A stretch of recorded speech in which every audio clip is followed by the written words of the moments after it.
Yo, Zomainer Vanem, bina naman nga pala to. Ang reviewer na walang tira, men, kilala nyo na, walang iba. Kung di ako lang yun at kung di ka pa nakasubscribe, men, baka naman pwede mong i-click yung subscribe button dyan sa Gedli para at least, men, updated ka sa mga ilalabas nating mga reaction videos slash reviews slash kahit na anong pwede nating reviewin, men.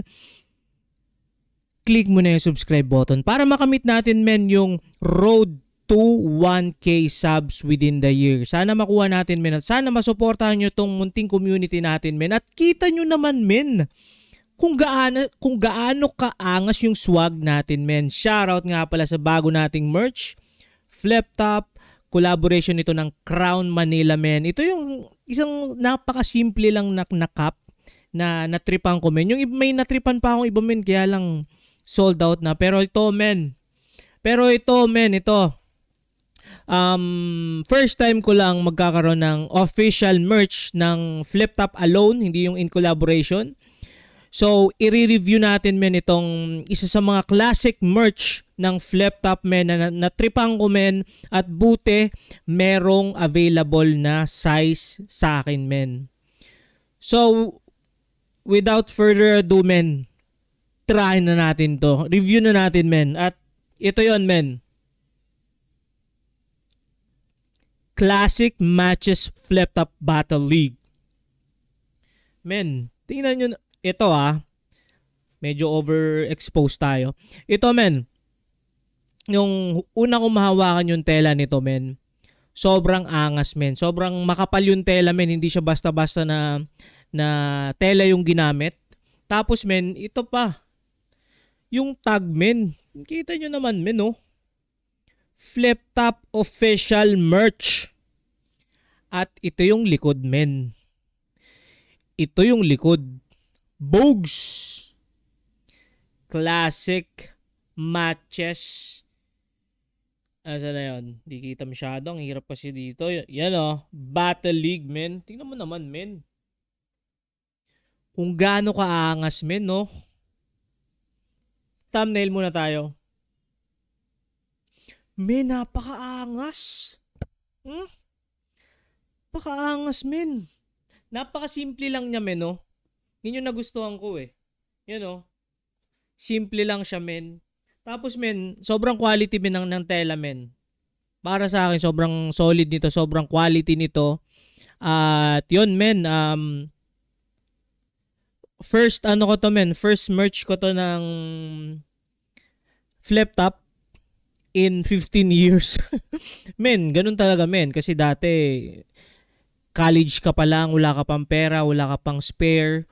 Pero ngayon, men, may trabaho ka na naman, or sa akin, sa part ko, men, nandito na ako sa, kumbaga, naka-abroad na tayo, men. Kaya na natin bumili kahit papano ng mga gusto nating merch na hindi natin nabibili. So, yun, men.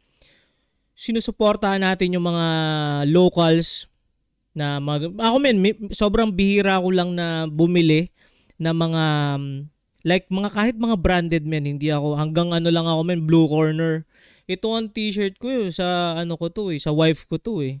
So yun, nanghiram lang ako, men. Pero ito, men, quality to. Ito, men, ito napansin ko, men. Sa tagal ko na rin dito sa Malaysia, more than 3 years or 3 years, wala pa akong nakikita kahit isa, men, na nakasuot ng Flip Top or any merch ng Flip Top, kahit kumbaga kahit yung in collaboration, men, wala akong nakikita dito.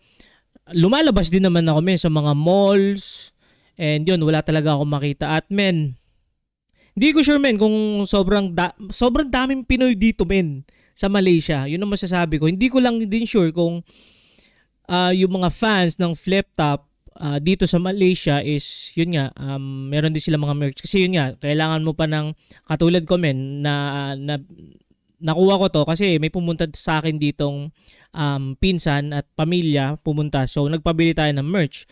So, siguro yun sa iba, men, pwede naman nilang like DHL, ganyan. Pero, men, solid to, men. Tingnan mo yung quality, men.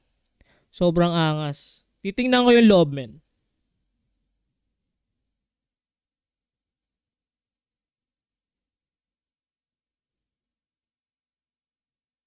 Men, ang angas. Ang angas. Napaka, ano ba tawag diyan? Cross stitch? Cross stitch ba ang tawag doon? Men, no? Papasok ako, men, papasok ako ng trabaho, men, na naka flip top cap, tapos naka flip top t-shirt, men. Angas. Sobrang excited ko nito, men, kasi first time to eh. First time, tapos yun, men, yun lang muna siguro for this video, men. Sobrang nakakatawa. At supportahan nyo, men, yung lahat ng merch ng Flip Top, lahat ng collaboration nila sa iba't ibang mga brands, linya-linya, ano pa ba, Crown Manila, Real Jokes, High Minds, at lahat, men. Dark Horse, men. Maangas din min sa Dark Horse. Gusto ko rin yung spot dun eh. Pero late ko na siyang naspatan kasi papunta na dito sa Malaysia yung mga pinsan ko. Pero anyway, men, it's all good. Pwede pa naman tayo magpabili sa mga susunod nilang pagpunta dito. At yun lang muna for this video, men. Ingat palagi. Good vibes. Subscribes. Peace.